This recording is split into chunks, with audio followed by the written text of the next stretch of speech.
Hola, muy bienvenidos nuevamente a Proyecto Legislatura. Hoy, nuestro último programa del año. A lo largo del ciclo hemos hablado de todo, educación, seguridad, justicia. Hoy vamos a hablar sobre la salud. Y aprovechando que venimos de estos días de la lucha contra el HIV-Sida, decimos, bueno, extendámonos, que no solamente se habla el 1 de diciembre, sino mantengamos las políticas de prevención que tienen que ver precisamente con la difusión y la educación. Así que el programa de hoy estará dedicado enteramente a este tema. Y nuestra primera entrevista es con uno de los especialistas, con el responsable de una de las fundaciones que más años lleva trabajando en la Argentina sobre este tema y que es de hecho una de las instituciones a nivel global que generan también digamos, un paradigma sobre cómo es la lucha contra el HIV-Sida. Kurt Freiberg, muchísimas gracias por venir. Gracias. Director ejecutivo de la Fundación Huésped. 25 años se llevan en esta lucha, ¿verdad? Así es. Bueno, nosotros creamos la fundación hace 25 años justamente en respuesta a la falta de ídem respuesta que había desde el Estado y desde la sociedad frente a una enfermedad que en ese entonces era muy reciente y que venía cargado de una impronta de estigma, discriminación y rechazo muy importante. La verdad es que como afectaba especialmente a hombres que tenían sexo con hombres, usuarios de drogas y otras personas que ya venían siendo realmente estigmatizadas, claro, ya desde... sí, ya estaban apartadas de la sociedad. Esto era un motivo, además, para ni siquiera tocarlas, digamos. Así es. Y de hecho, recordando esos tiempos cuando generamos la fundación, la verdad es que dentro del mismo hospital, el Hospital Fernández, donde trabajaba nuestro presidente y donde sigue trabajando, doctor Pedro Can, la verdad es que las mismas autoridades del hospital y los médicos de otros servicios también pensaban que habría algo rarito, algo extraño en estos profesionales que trabajábamos en este tema, ¿no? Y ahora, en estos 25 años, ¿qué crees que cambió? Bueno, cambiaron muchas cosas. Realmente, si uno analiza lo sucedido, yo te diría que pocas enfermedades han tenido la respuesta masiva tan importante como ha tenido el VIH-Sida. La realidad es que, y esto tiene que ver con el impacto mundial que ha causado, no nos olvidemos que si hoy hay 35 millones de personas que viven con el virus en el mundo, en realidad es porque aparte han muerto otros 25 millones, y esta es una enfermedad que en el año 2000 generó que en Naciones Unidas, quien era secretario general, Kofi Annan, dijera públicamente que este era uno de los 4 principales problemas que afrontaba en ese momento la comunidad de naciones. Y a partir de eso se empezaron a tomar medidas muy fuertes. No nos olvidemos que SIDA actúa sobre muchas cosas, pero también sobre el desarrollo de los países. Y en África esto se siente claramente, ¿no? Que es donde está más concentrada la epidemia. Y en el mapa global del HIV, ¿cómo está la Argentina?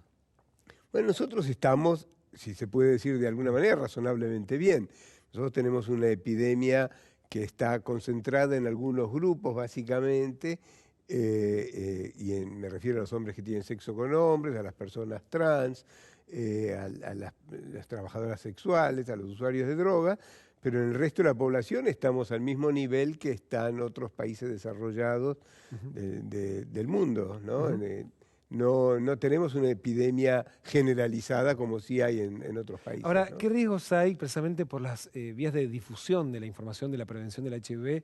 Hay que se transforme en una epidemia de los pobres, digamos, de los excluidos. Bueno, como todas las circunstancias de salud, es una epidemia que claramente afecta más a los pobres y a los excluidos. En este sentido, sepamos que esta es una característica lamentablemente normal de nuestro mundo, en el cual quienes más se sienten afectados son los pobres.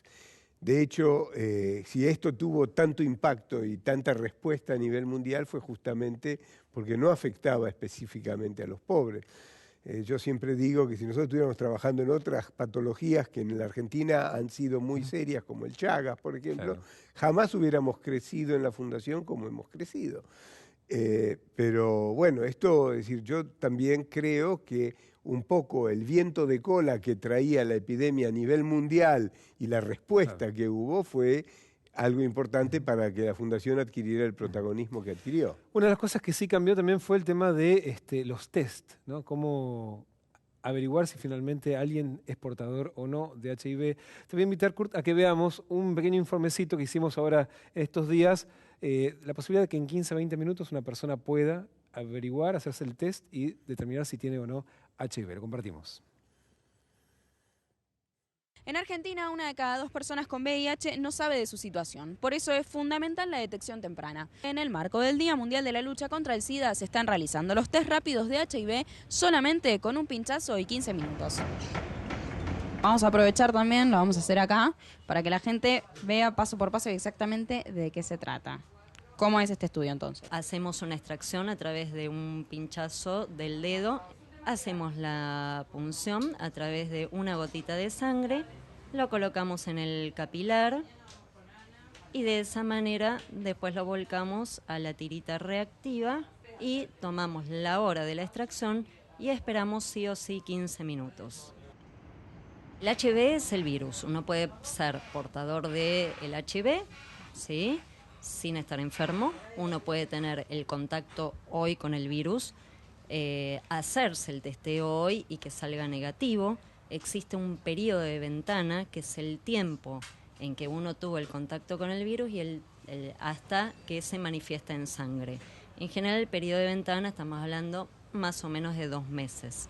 La detección temprana es crucial y los métodos preventivos son cruciales, sobre todo el preservativo. Bueno, muchísimas gracias. Yo los dejo acá, vuelvo en 15 minutos entonces. Bueno, ¿cómo no? Y ahí te informamos. Pasaron los 15 minutos, así que ahora volvemos al consultorio para saber cómo fue el resultado. Permiso. ¿Cómo fue? Muy bien, tu resultado dio negativo después de 15 minutos. Hoy en día se trata de una enfermedad crónica, no es una enfermedad terminal. Entonces, siempre lo que tratamos de decirle a la gente que convive con HIV es eso, que no es una enfermedad terminal y que hay muchas cosas para hacer. Hay el informe de Agustina Girón que se fue a hacer el test. Mientras lo veías, Kurt, hacías ¿Por qué? Porque a mí no me gusta el mensaje, es decir, no es una enfermedad terminal. Para el SIDA no hay cura. Lo que hay es la posibilidad de tratamiento. Y a eso, para tener el tratamiento, hay que tener acceso al tratamiento. Afortunadamente, en la Argentina este tratamiento está disponible para todas las personas que lo necesitan.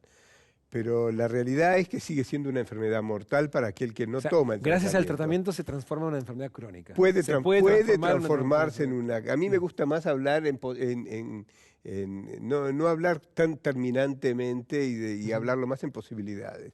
La realidad es que en la Argentina todavía tenemos entre los 110 y 120 mil personas que el Ministerio de Salud dice que viven con el virus. La verdad que hay más o menos un 30% que no lo sabe. Ahora, ¿por qué ese 30% no lo sabe y por qué ese 30% no accede al testeo como mostraban bien allí? No lo sabemos. Sabemos que hay mucha gente que no accede por ignorancia, pero también hay mucha otra gente que no accede por temor a la discriminación. Ahora, y seguramente hay muchos factores vinculados a la discriminación. Ahora, el hecho de que se sepa que hay tratamientos hoy muy efectivos que pueden transformar probablemente el HIV en una enfermedad crónica con las chances de sobrevivir normales, ¿eso no crees que puede ayudar a que muchos se animen y digan, bueno, me voy a hacer el test y se me da positivo? ¿Me atiendo y ya? Sí, por supuesto, ese es el caso. Pero si nosotros decimos que ya no es una enfermedad terminal, que es una enfermedad crónica, también estamos facilitando a mucha gente que no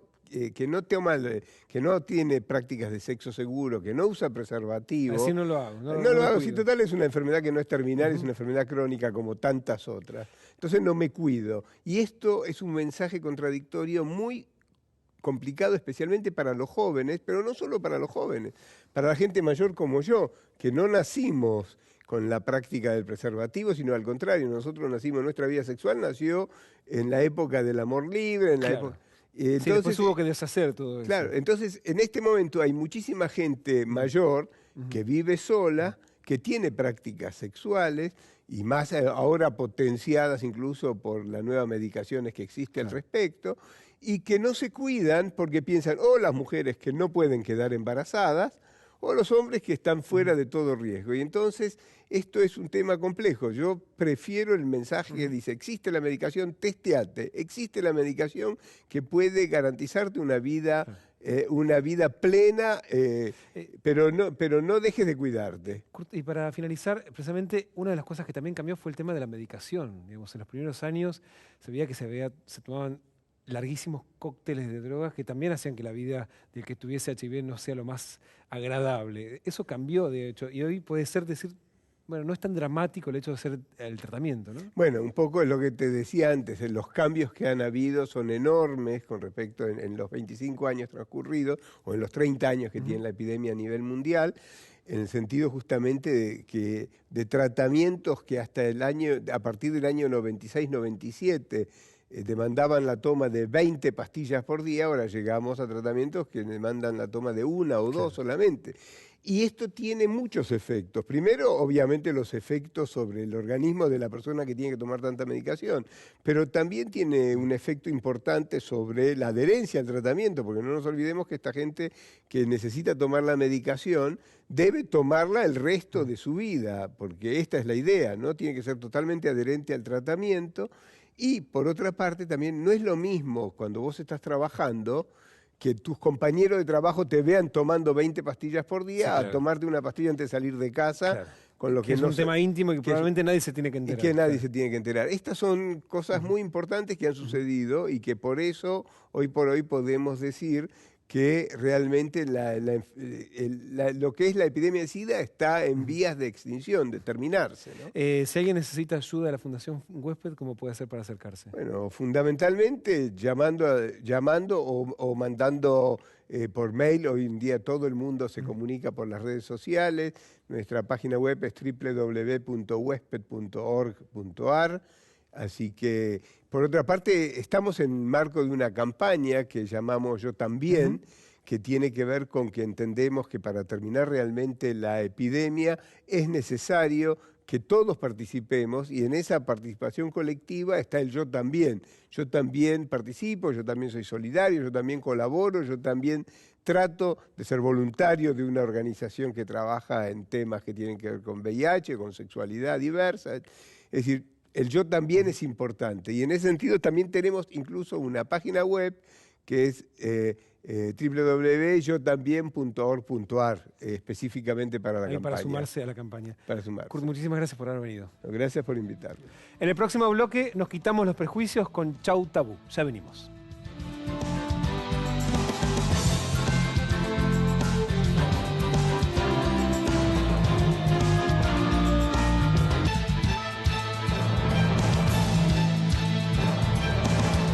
Segundo bloque de Proyecto Legislatura. Hoy estamos hablando sobre la lucha contra el HIV-Sida en la Argentina. Ya estamos junto a Pedro Robledo. Pedro, gracias por venir. No, muchas gracias por la invitación. Asesor de la Vicejefatura de Gobierno y además creador tal vez de uno de los programas más rupturistas sobre acercarse a los jóvenes con educación sexual, digamos, no solamente con HIV-Sida, que es Chau Tabú. Y el nombre lo dice todo.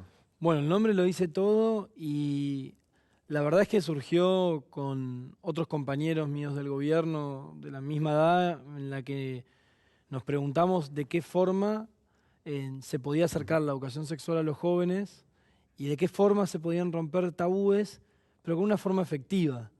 Porque uno puede saber que hay cursos en las clases, que se trata de bajar material didáctico en los distintos niveles de la secundaria, pero uno sabe que uno no le va a preguntar al profesor del día a día cómo ponerse un preservativo, que uno no va a ir a un médico o son pocos los que hablan con sus padres.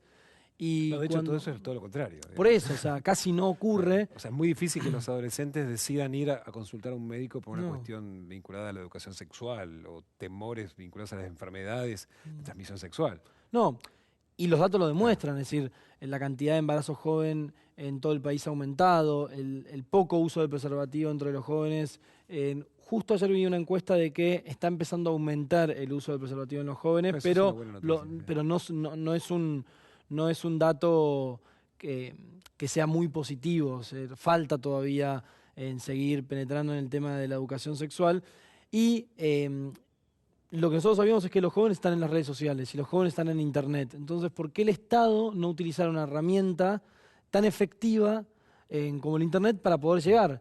y porque creemos que el Estado se tiene que ir adaptando a los cambios sociales y que uno cuando va a Google y hacía una pregunta sobre educación sexual, te podía responder cualquier Sí, claro. cosa. Y yo, por lo menos, uno de los argumentos que utilizamos con el jefe de gobierno y con la vicejefa de gobierno fue que creemos que el Estado tiene que estar presente en todos los sitios de la vida cotidiana donde se debe hacer presente. Y yo creo que en Internet el Estado tiene que estar... Sí, además como vía para llegar a los, como decían, los más jóvenes. Ahora, la herramienta no solamente te enseña, por ejemplo, como decías, cómo ponerte un preservativo. De hecho, no hablan de preservativo, hablan de forro, digamos. Sí. Eso también tiene que ver con los cambios de época, Mm. para que el chico entienda de lo que le están hablando. A ver, fue una discusión bastante fuerte adentro del gobierno y con distintas organizaciones para ponerse de acuerdo en muchos conceptos que se iban a utilizar en este sitio, en el concepto general de establecer un consultorio de educación sexual online en la cual el Estado se relaciona directamente con los chicos, cuando muchas veces son temas que las familias quieren ellos mismos Claro. llevar las riendas, ¿no?, del tema. Bueno, y ahí hay un montón de cosas. Si uno navega por Chau Tabú, se va a encontrar con, no sé, preguntas y respuestas que no sé que ciertas familias estarían muy contentos o no de ver De que las lean. Sí, claro. Por ejemplo, se pregunta un momento en el test de cuánto sabes de sexo, Sí. si el tamaño del pene cambia o no, digamos, las relaciones sexuales. Hay que ver si en todas las familias ese tipo de preguntas llega de la misma manera, ¿no? Bueno, a ver, claramente en todos los tipos de familia no caen de la misma forma y por eso hubo muchas críticas de algunos sectores de la sociedad que obviamente fueron tomadas y hay cosas que se modificaron porque me parece que la construcción tiene que ser escuchando todas las voces. Ahora, lo que nosotros sabemos es que a un chico de 15 años sus compañeros le pueden llenar la cabeza de que si no tiene el pene que corresponde, no se va a poder desarrollar de forma plena en su relación sexual. Y yo creo que el Estado tiene que hacerse responsable y tiene que ir rompiendo esos tabúes y lo demuestra la cantidad de consultas que llegan al consultorio online todos los días, es decir, cosas que no te puedes imaginar que un chico a los 19, 20 años no sepa. Me parece que... Por ejemplo. Y desde cómo colocarse un preservativo. Y te hablo de todos los sectores sociales, de todos los lugares, es decir, norte, sur, este, oeste, y las consultas llegan también de otros lados del país, no son solamente Con la esto que capital. decís, hace muy poquitos días en la radio, entrevistando precisamente la situación del colectivo trans Sí. y la educación sexual y la prevención, que es tal vez el sector más vulnerable en este sentido. Una militante contaba que dando, digamos, clases de cómo poner un preservativo, había contado que lo había enseñado con una banana. La mujer, este en el caso era con prostitutas. La mujer había quedado embarazada y dice, pero yo Sí. llevé a la habitación una banana, le puse el preservativo Sí. y tuve sexo y quedé embarazada igual. Bueno, Digamos, no había entendido que eso era una metáfora de la situación. Digamos. Hay un montón de situaciones que se dan que uno dice, no puede ser. Bueno, mira, la verdad es que yo siempre doy este argumento. Yo tuve la posibilidad de ir a un buen colegio, soy una persona de clase media, y cuando me rodeo con mis amigos que también tuvieron acceso a la educación, si llegan a tener relaciones sexuales sin preservativo un fin de semana, lo primero que se preguntan es si no la dejaron embarazada a una persona, a una chica, y muchas veces capaz no entienden el riesgo que pueden correr, por ejemplo, con la hepatitis B, con el HPV, con el HIV. Es decir, siempre se habla del SIDA, ¿no? Pero hay tantos otros tipos de enfermedades que se pueden transmitir y que, o sea, la falta de educación atraviesa cualquier tipo social. Bueno, ahí eso es también interesante en Chau Tabú, para poder empezar a identificar por lo menos algunos síntomas de algunas enfermedades de transmisión sexual, y empezar a hablar, digamos. Sí. Los chicos desconocen, las chicas en general, digo, más allá de, como decías, del HIV, que se pueden agarrar, hay tantas enfermedades de transmisión sexual y que de hecho muchas veces son portadores y ni siquiera lo saben, porque no pueden identificar en su cuerpo los síntomas que tienen. Bueno, son datos que no lo dice el gobierno, sino también lo dicen otras fundaciones. La mayoría de las personas que portan HIV en nuestro país y en el mundo no lo saben. Por lo tanto, teniendo este dato en cuenta, es que nosotros en la semana pasada y a partir de ahora hacia adelante, el gobierno de la ciudad inaugura en distintos centros de salud el testeo rápido de HIV, que creo que eso va a ser una herramienta fundamental para que todos aquellos que quieran saber su estado lo puedan saber de forma eficaz y rápida, porque muchas veces el tema burocrático hace que los jóvenes no se quieran acercar. Es decir, hacerme un test para ir 15 días, para tener que volver a los 15 días, para verme con el infectólogo, para ir al médico clínico. Y ahora, el otro día, pusimos un camión en la Plaza San Martín, se habían realizado hasta las 3 de la tarde alrededor de 350 test y se tuvo que ir a buscar más a centros de salud porque había fila de la cantidad de gente que quería saber su estado, ¿no? Ahora eso está bueno, cuando el Estado se acerca a esas cosas que generan temor. Sí. Digamos. Muchos de los jóvenes dicen, uy, tal vez tengo, por las dudas no me lo hago. En vez Bueno. de por las dudas sí me lo hago. Sí.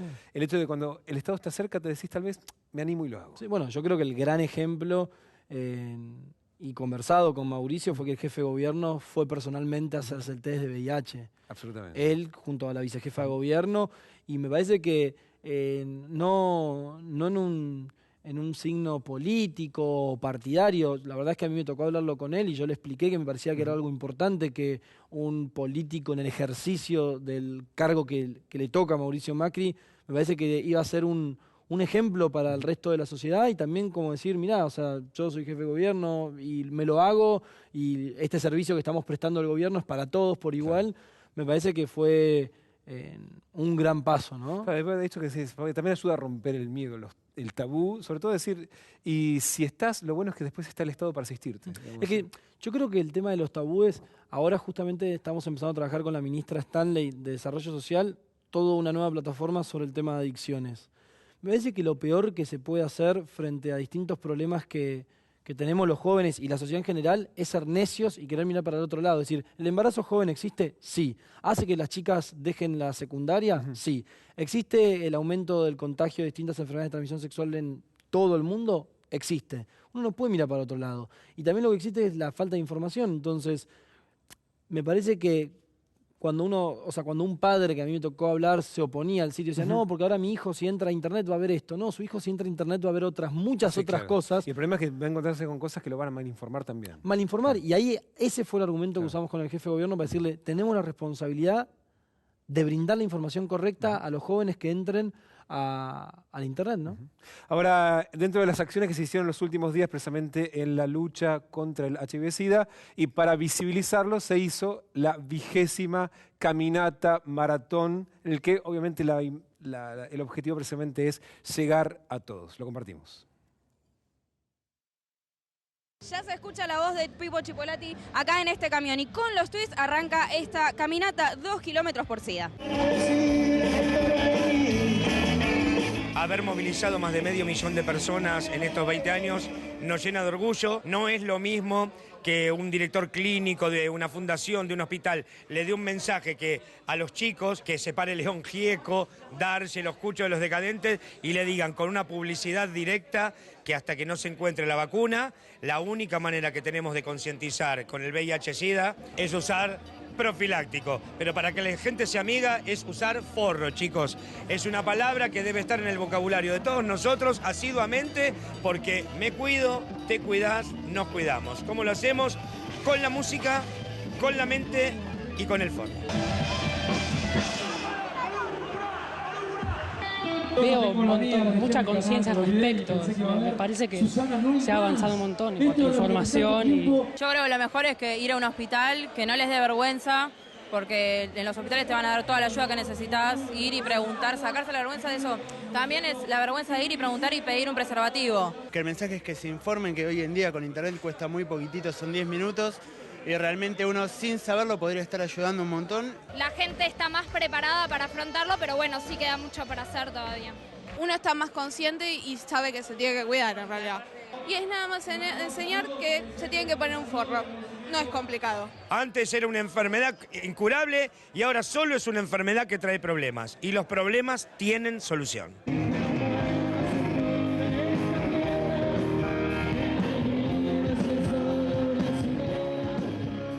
Parecía fácil como estaba presentado, ¿no? Solamente hay que ponerse un forro. Ahora hay que convencer a los chicos de que lo usen. Bueno, por eso me parece que el Estado tiene que utilizar todas las herramientas que tenga, ¿no? Desde la profesora que se encuentra en una clase con chicos, desde el Ministerio de Salud, y vuelvo al punto inicial, ¿no? El Estado tiene que encontrar y ir adaptándose a los cambios de la sociedad. Por eso utilizar Internet a nosotros nos parece una herramienta fundamental y lo vemos en la cantidad de consultas que han llegado al consultorio online, que lo atienden distintos profesionales, la cantidad de visitas, alrededor de 300.000 visitas en este año de Chau Tabú, desde el 27 de noviembre hasta la fecha, 79.000 visitas, casi 7.000 consultas directas respondidas del gobierno de la ciudad. Y no solamente, lo importante, no solamente a jóvenes que viven en la ciudad de Buenos Aires, llegan consultas de todo el país. Ahora, no, es interesante lo que decís, porque muchas veces cuando por fuera de la plataforma, digamos, se quiere un chico averiguar en internet, muchas veces se encuentra en foros donde no hay un profesional que te responda, digamos, y te puede decir cualquier cosa. Que te puede decir cualquier cosa, no solo sobre sexualidad, Claro, ¿no? sí, Sobre sí, cualquier claro. cosa, es decir, en los derechos que tiene sobre la violencia de género, los derechos de la comunidad LGBT, es decir, cualquier tema puede ser, me parece que mal informado a través de las redes sociales o a través de internet, si no se lleva un trabajo en conjunto con las organizaciones. Es importante resaltar que Chau Tabú, más allá de que fue trabajada con todos los ministerios del gobierno, los ministerios que tienen injerencia sobre la materia, fue trabajada con organizaciones de la sociedad civil, fue trabajada con Huésped, con Fundalam, con la FAL-LGBT, y eso también me parece muy importante porque lo que hace es que no sea solamente la voz de un gobierno o la voz de un partido político que se encuentra en el ejercicio del gobierno, sino me parece que es una voz más legítima, porque es representada por muchos, ¿no? Ahora, para finalizar, no quería dejar pasar. Sí. En estos días justo había ocurrido una situación con militantes del PRO en Córdoba, donde Sí. el mensaje había dado todo lo contrario, Todo digamos, lo al contrario. mensaje que se da desde Chau Tabú, ¿no? Bueno, permiso. Sí. Te voy a tomar un traguito de agua antes de responder. A ver, yo tengo dos visiones del tema. La verdad es que cuando me desayuné con la noticia y hablé con ellos, se querían matar, porque la verdad es que lo hicieron con una buena intención. Querían, cuando uno O sea, no daba, habían dimensionado lo que estaban haciendo. cuando uno daba vuelta al folleto, uno encontraba información que la verdad es que la información es correcta. La imagen claramente fue una imagen equivocada, ellos mismos salieron a pedir disculpas. Fue una lástima también porque nosotros entendemos que somos un partido político y obviamente eso mancha capaz las buenas actitudes y las buenas políticas públicas que se llevan en la materia, pero desde un análisis político también entiendo que es causa del gran crecimiento que está teniendo el PRO en todo el país y que nosotros venimos, y lo admitimos, venimos de ser un partido político que se concentraba en la capital y que nos decían que no podíamos salir de la General Paz.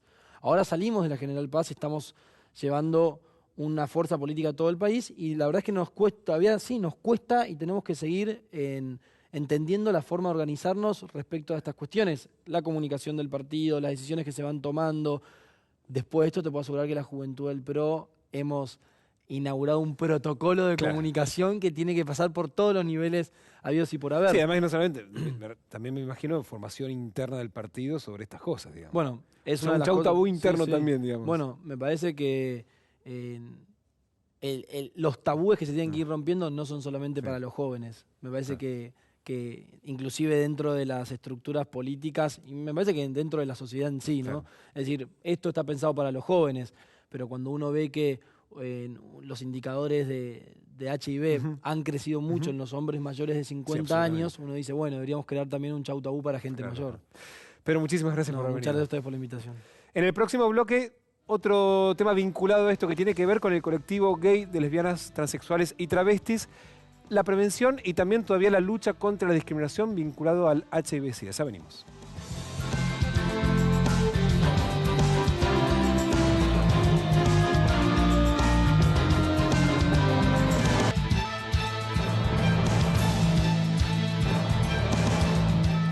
Tercer bloque de Proyecto de Legislatura. Hoy estamos hablando sobre la lucha contra el HIV-Sida. Ya está con nosotros Alejandro Nasif Salum, secretario de Relaciones Internacionales de la Federación de Lesbianas, Gays, Bisexuales y Transexuales. Larguísimo. Larguísimo el nombre.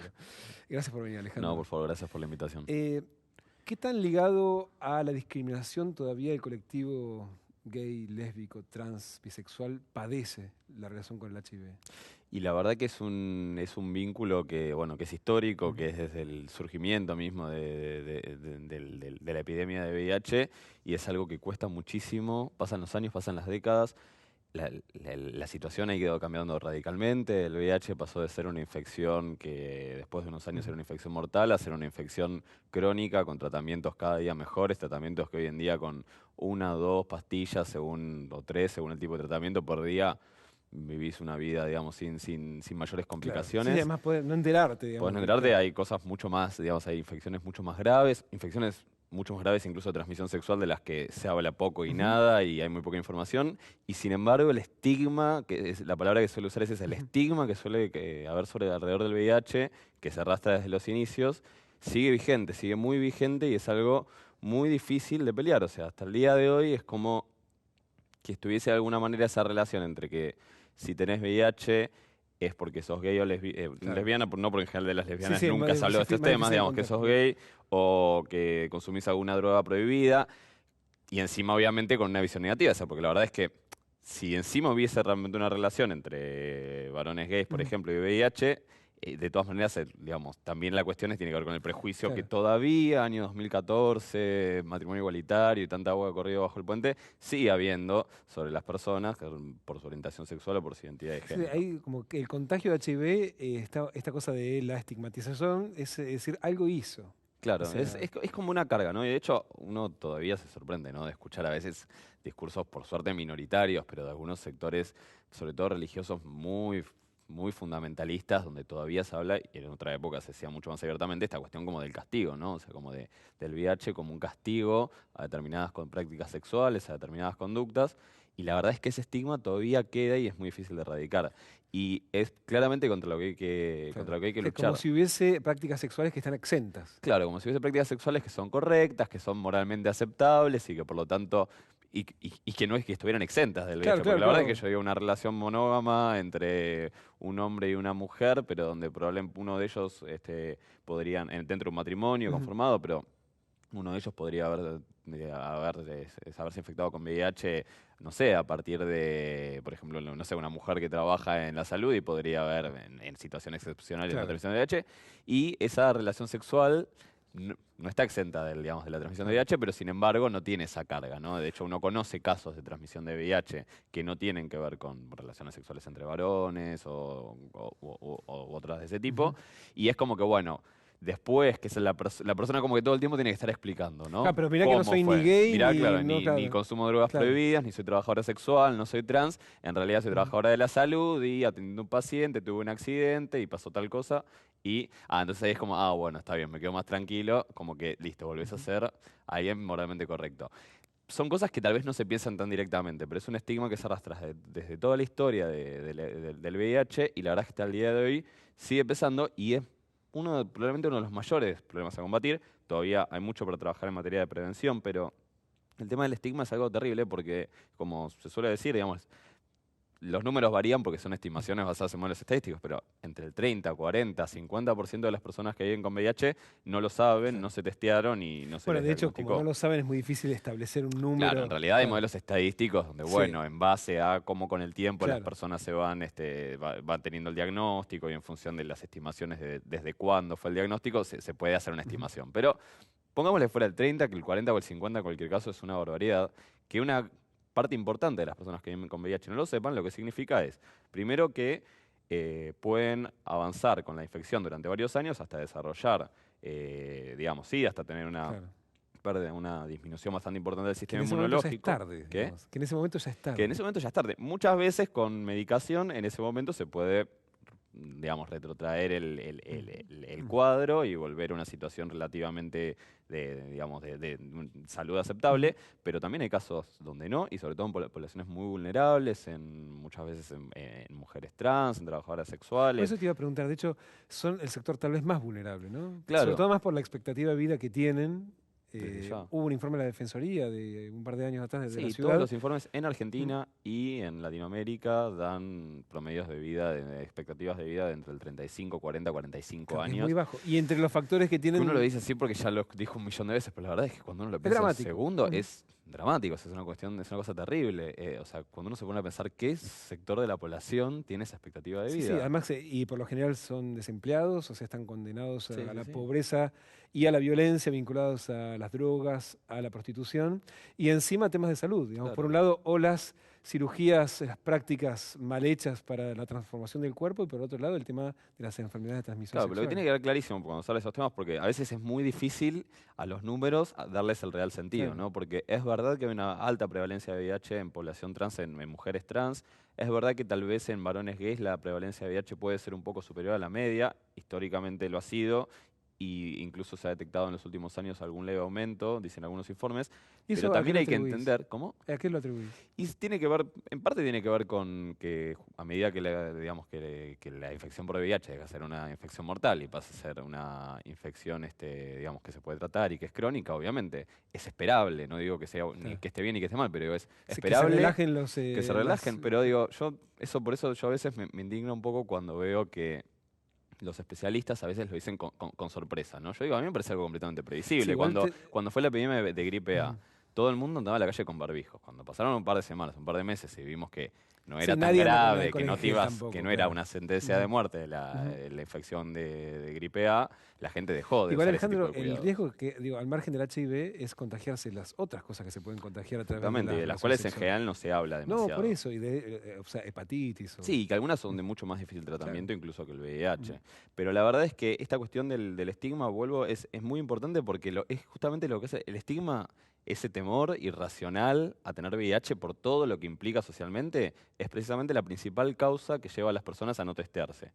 A personas que tal vez ni se lo imaginan porque dicen, no, yo no soy gay, yo no soy trans, yo no soy trabajadora sexual, yo no uso drogas prohibidas. Entonces, listo, Claro, no hay ningún y problema. Hay como con quienes tuve relaciones no eran tampoco nada Tampoco, de eso. eran entonces, varones claro. heterosexuales, mujeres, estuve con varones heterosexuales, yo soy un varón heterosexual, estuve con mujeres heterosexuales, entonces, listo, no tengo ningún tipo de riesgo de transmisión de VIH, así que no tengo por qué testearme. Esa es parte del prejuicio, digamos, de cómo actúa para que la gente no se testee. Y por el otro lado, se genera ese temor irracional de que si el diagnóstico de VIH es casi peor que morirse, digamos. O sea, lo digo crudamente porque la verdad es que cuando vos le preguntás a la gente, ¿y por qué no te testeás? Y, ¿por qué no? Porque en realidad yo tuve un par de situaciones y mirá si Bueno, pero justamente, o sea, si tenés VIH, lo mejor que te puede pasar es saberlo, tener un tratamiento médico. Por suerte ahora en Argentina se está empezando a implementar el tratamiento inmediato en varias situaciones y cada vez más, lo cual es bueno porque reduce mucho la carga viral y también reduce muchísimo la probabilidad de nuevas transmisiones del virus. Entonces, terminar con ese estigma que hace que la gente... Parece tonto cuando uno lo pone en palabras, pero realmente la gente no se testea por miedo al diagnóstico. Entonces, si vos no te testeás por miedo al diagnóstico, en realidad estás jugando con tu salud. Alejandro, y para terminar, hay un tema que también está vinculado al estigma, que es en el momento de la donación de sangre, que todavía a nivel nacional aparece esa consulta. Si sos homosexual o tuviste relaciones homosexuales, no podés donar. No podés donar, dicen que te difiere, el término técnico es diferido, digamos, te difieren por 12 meses. De hecho, bueno, es uno de los temas en los que venimos trabajando las organizaciones de diversidad sexual desde hace muchos años, es uno de los temas en los que venimos trabajando de la Federación Argentina LGBT desde nuestra fundación. Y la verdad que hemos logrado en la provincia de Santa Fe, en la provincia de Buenos Aires y ahora el año pasado en la ciudad de Buenos Aires se aprobó una ley donde también se establece que no puede haber preguntas en los formularios de donación que sean discriminatorias, que pregunten por la orientación sexual o la identidad de género, pero a nivel nacional sigue vigente, no una ley, porque la Ley Nacional de Sangre no dice nada, pero sí la reglamentación, que es por resolución del Ministerio de Salud, donde se establece en los formularios la pregunta de si tuviste en los últimos 12 meses relaciones sexuales si sos un hombre, si tuviste relaciones sexuales con otro hombre, o si sos mujer, si tuviste con un hombre que haya tenido con otro hombre. Y la verdad es que lo que se dice a veces es, no, en realidad... Hubo un cambio de vocabulario que en su momento se planteó, porque en su momento la pregunta era si eras un varón gay o bisexual directamente. Y bueno, siempre se dijo que eso era discriminatorio y se le dio una vuelta, que era esto de preguntar no por el grupo, sino por la práctica, ¿no? Y es un poco un juego de palabras, porque en realidad a mí me dicen, no, en realidad yo no te discrimino por gay o por bisexual, te discrimino, o sea, la distinción la marco en el hecho de con quién tuviste relaciones sexuales. Yo digo, la verdad es que la inmensa mayoría de los varones gays o bisexuales tienen relaciones sexuales con otros hombres en un periodo de 12 meses, con lo cual están permanentemente no van a poder impedidos de donar sangre. Y la verdad es que hay, digamos, no hay buenos motivos a esta altura para hacer esa distinción, por algo varias provincias avanzaron en ese sentido, y la verdad es que, bueno, hay que seguir trabajando con información, porque en el fondo todas las muestras de sangre se testean. Cuanto más avanzadas sean las técnicas de testeo, hay técnicas de biología molecular, con lo cual el periodo de ventana, el periodo en el cual una persona se infectó, pero todavía no se detecta no el virus, sino los anticuerpos del virus.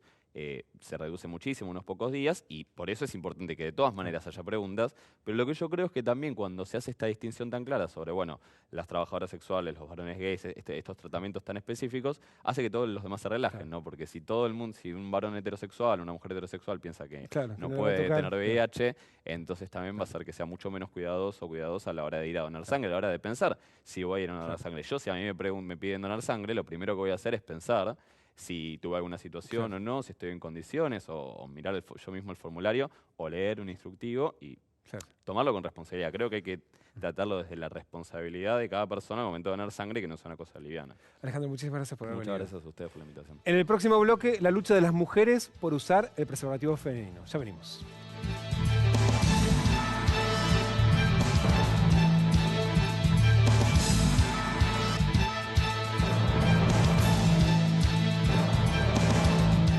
Último bloque de Proyecto Legislatura. Ya estamos junto a Mabel Bianco, presidenta de la Fundación para el Estudio e Investigación de la Mujer, FAME. Gracias por venir, Mabel. No, gracias a ustedes. Estás en tantos temas vinculados a los derechos de las mujeres, otros también lo que tiene que ver con la lucha contra el HIV-Sida. Y estos días presentaron una insistencia personal tuya, que tiene que ver con la distribución y también la aparición en el mercado del preservativo femenino. Sí, es un poco mía, pero está ahora transmitida a toda la institución. ¿Y por qué? Porque, bueno, nosotros hace muchos años, y yo personalmente trabajo mucho en el tema del VIH-Sida.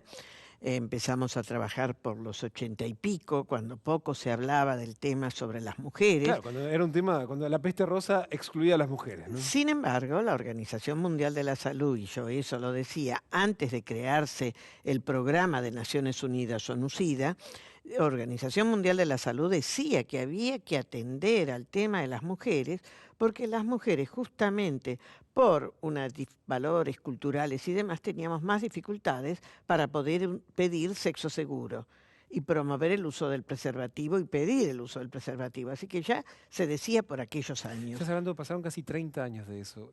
¿Crees que la mujer ganó terreno en ese sentido de poder reclamar sexo seguro? No, la verdad que no. Un poquito más, pero no mucho más. ¿Por qué digo esto? Porque todavía vemos cómo, y hay cifras muy interesantes, incluso en la Ciudad de Buenos Aires, que se dieron a conocer justamente por el Día Internacional del SIDA, cómo las jóvenes de 15 a 19 años son las que se están infectando más. Y después las mujeres después de los 40 años. Esto es sintomático, porque son dos etapas de la vida en las cuales las jóvenes, porque bueno, se están iniciando, en general lo hacen con varones mayores, en los cuales además, les cuesta más. Si me amás, tenemos que hacerlo así nomás. Exactamente, es la prueba de amor, digamos. Pero después, las de después de los 40, porque bueno, allí, y eso ya lo veníamos viendo desde hace un tiempo, trabajando con mujeres adultas, maestras o profesionales, que te dicen, bueno, es muy habitual que nosotros después de esta edad, si nos hemos separado, si nos hemos divorciado, nos es más difícil conseguir un compañero, y a esa edad pedir el uso del preservativo es prácticamente imposible. Exactamente, porque dicen, bueno, un compañero que acepta tener una relación sexual con una mujer de esta edad, si no dice, bueno, me voy y busco una jovencita. ¿Pero que estuviese haciendo una gauchada? Sí, es así. Porque entonces las corren con eso. Bueno, buscamos una más jóvenes. El mismo conflicto de la adolescencia vuelve después de los 50. Después de los 40. Por eso te digo que no es casual este tema, y por eso digo que tenemos que estar atendiendo, porque bueno, se dan circunstancias en las cuales las mujeres por algún motivo están limitadas en poder pedir y poder exigir y poder animarse a decir, bueno, que le digan, bueno, entonces no, me voy con otra. Bueno, y ahí también está un poco en la misma mujer tiene que poder decir no. Y sí, pero por eso te digo, una chica joven con un muchacho, una chica a los 15 años, los 16, con un muchacho de 20 que lo ve como... Le cuesta mucho decir que no. Y ahora las chicas que van a bailar muy, digamos, producidas como para entrar mayores, y bueno, si le dicen que no, quedan pagando como que son unas chiquilinas que con ellas no se puede tener relaciones. Y una mujer grande, por esta dificultad que digo, bueno, les cuesta muchas veces tener relaciones sexuales porque, bueno, los varones más grandes dicen, bueno, es más fácil conseguir una niña O una jovencita que entonces como nos ve allá todos como los maravillosos, y bueno, podemos hacer lo que queremos. Quiere decir que no es tan fácil esto de poder decir que no. Yo creo que para las niñas o las adolescentes es muy importante la educación sexual, porque la educación sexual, a pesar de lo que te dice, la mala fama que tiene, digamos, enseña a decir que no, a poder tener una autoestima que te permite decir, bueno, no se dan las condiciones, yo elijo con quién lo quiero tener y cómo quiero tener las relaciones. En las mujeres más grandes se hace un poquito más difícil, y ahí tenemos que trabajar también con los varones en el sentido de que, bueno, tienen que respetar estos pedidos. Y por otro lado, el preservativo femenino podría ser algo que entonces la mujer se lo coloca hasta 2, 3 horas antes de la relación sexual o cuando cree que va a tener una relación sexual. No hay ningún problema. O sea, es muchas algo dicen, que... no me voy a poner en ese momento a Claro. colocar el preservativo femenino, es incómodo, se rompe el momento. No, de hecho, la ventaja que tiene es que se puede poner antes. Se puede poner antes, lo podés poner antes, se lo tenés que decir al compañero. No lo podés negar, pero también lo vas a tomar, si ya no se corta el momento, pues ya lo tenés colocado, no va a ser el interrumpir ese momento y además lo podés erotizar. Lo podés erotizar en que, bueno, haya juego, porque como tiene un anillo exterior, eso facilita, digamos, por el roce con el grande, la estimulación, y entonces se puede hacer un poco del juego sexual, algo que les decimos a las chicas que hay que aprender a hacer, porque no es, la relación sexual no es una penetración y nada más. Tiene una preparación, es necesario. Digamos, nosotros lo que pretendemos es que la gente que tiene relaciones sexuales lo goce, viva como placer y no meramente como un compromiso, bueno, hago este trámite y sigo para adelante. Te interrumpo, Mabel, porque ahí estamos viendo las imágenes del video que ustedes distribuyeron sobre cómo se coloca el preservativo femenino. Algo, de hecho, la mayoría de las mujeres incluso desconoce la existencia, ¿no? Sí. Hay que entender, es muy suavecito y ese aro interior que ahora se está colocando por la vulva o la vagina, la vulva porque es lo de afuera, también una vez que penetra el pene es un estímulo el roce allí. Por eso se dice que es, ahí se está diciendo como hay que tener cuidado de que si el pene se introduzca. Claro, que sea por el látex y no al costado. Claro. Exactamente. Y ahí cómo se saca, entonces se saca... Y eso no tiene ningún y también eso es la problema. muestra de cómo hacer, porque muchos dicen, ay, pero voy a poder orinar teniendo el preservativo. Sí, tranquilamente, no hay ningún problema. Hay que entender que son orificios distintos, que no tienen que ver, se vinculan ahí abajo en nuestra zona genital, pero no tienen problema. No va a haber inconveniente en que puedan orinar, no va a impedir nada. E insisto, esto no va a perder la capacidad de sentir también la mujer y el varón, porque es un material muy, muy finito. Y quiero decir que no es látex, entonces las personas que tienen alergia al látex, hombres o mujeres, lo pueden usar. Y hay que decir que la alergia al látex, con tanto uso justamente para cuidado de transmisiones en personal de salud y en otro personal, se está generando mucho, ha crecido las personas que son alérgicas. Bueno, pero en el mercado ahora ya hay opciones al látex en los preservativos. No así el tema de que fue el proyecto de ley que ustedes presentaron esta semana para fomentar la producción y la distribución del preservativo femenino, que de hecho, si vas a una farmacia no lo encontrás. No, hay que ir a sex shops. Entonces es carísimo. Bueno, no solamente es caro, sino aparece precisamente como un juguete sexual. Y después, para muchas mujeres, entrar a un sex shop. No, nada fácil, nada fácil. Para nada, un adolescente, porque es adolescente, una mujer más grande, porque ¿qué van a decir? Es que entonces yo soy una loca o soy otra cosa. Así que no es para nada y además mucho más caro. Y por eso nosotros creemos que el Estado lo tiene que comprar, tanto el gobierno nacional como el gobierno de la ciudad lo podrían comprar. Para una mujer que dice, yo quiero elegir, me animo, incluso voy al sex shop y se compra la cajita? Bueno, ahí $5 como mínimo. En cambio, el gobierno lo podría comprar 80, 90 centavos de dólar. ¿$5 como mínimo la unidad?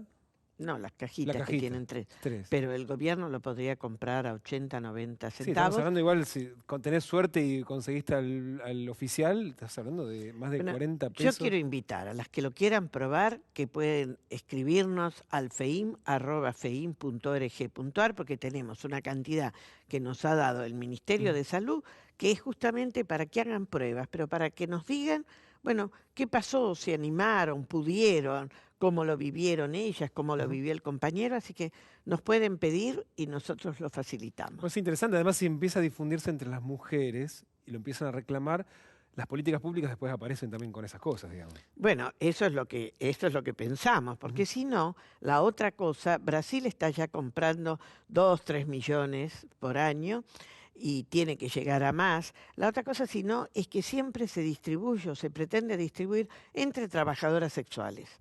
Y nosotros creemos que esto es algo que todas las mujeres, y en África lo están usando todas las mujeres. Sudáfrica es el país que más preservativos femeninos compra y distribuye en su población. Es un país que tiene casi un 25% de personas que viven con VIH, así que tiene que usar estos métodos, y me parece que es muy bueno que nosotros también hagamos una prueba de esto, y entonces, como vos decís, en la medida que uno lo prueba, lo experimenta, bueno, después va a poder reclamar, bueno, ahora sí. Claro. Y los varones también, porque además es un alivio no tener que ponerse ellos el preservativo masculino, que sí no se puede colocar antes, Claro. tiene que ser en el momento, en cambio no. Y además, como siempre, ustedes nos quieren dejar a nosotros todo el cuidado de la transmisión del VIH, del embarazo, bueno, es una solución, que se lo pongan ellas y ya está. Muchas veces el tema del preservativo, como decías, las mujeres ya más grandes, dicen, como ya pasa el riesgo del embarazo, entonces ahí la mayoría de los métodos profilácticos se abandonan. Sí, pero sin embargo, el VIH es uno de los problemas y eso sí es algo que tenemos que tener cuidado. Y no el único. No el único, desde ya. De hecho, ahí también hay mucha todavía información que la mujer debe empezar a incorporar, ¿no? Sí, pero lo peor es que los profesionales de salud, no solamente los médicos, el equipo de salud tiene que saber, porque muchas veces el equipo de salud ignora algunas cosas y es por eso que no las promueve. Entonces me parece la doble protección, por ejemplo, que es que, bueno, una mujer que vive con VIH no tiene por qué toda la vida tener relaciones con preservativo, porque algunas no pueden, sus compañeros se resisten, entonces también tienen derecho a tener métodos anticonceptivos, pero a poder usar la doble protección. Y en este caso el uso del preservativo femenino para ellas es una facilidad muy grande. Mabel, muchísimas gracias por haber venido. Entonces, ¿y qué crees que, al margen de la Ciudad de Buenos Aires, a nivel nacional, estas cosas pueden prender? A ver, uno se imagina, hace unos años programas así era muy difícil de hablar las cosas por su nombre, digamos. Hay cosas que cambian, pero después en la casa es muy difícil que cambien después. Bueno, tenemos que trabajar más para que cambien. Por eso la educación sexual es en todo el país. Y la educación sexual es integral y no es para enseñarle a los chicos y a las chicas para que tengan ideas raras y relaciones sexuales, sino al contrario, para que puedan ejercer mejor el ser mujeres o hombres, para que sepan decir no y para que sepan cómo vivir una vida más placentera. Porque no es la sexualidad igual a la genitalidad. La genitalidad es tener relaciones sexuales, pero eso, insisto, si es sin placer, no vale. Mabel, de vuelta, gracias. Gracias a ustedes. Nosotros hasta aquí hemos llegado con Proyecto Legislatura y también con el ciclo de este año, así que desde este espacio nos despedimos hasta el próximo año. Y no se olviden que de todos modos seguimos mientras haya sesiones ordinarias o extraordinarias en la legislatura, anticipando los días jueves los temas de debate desde el Parlamento porteño. Chau, hasta la próxima.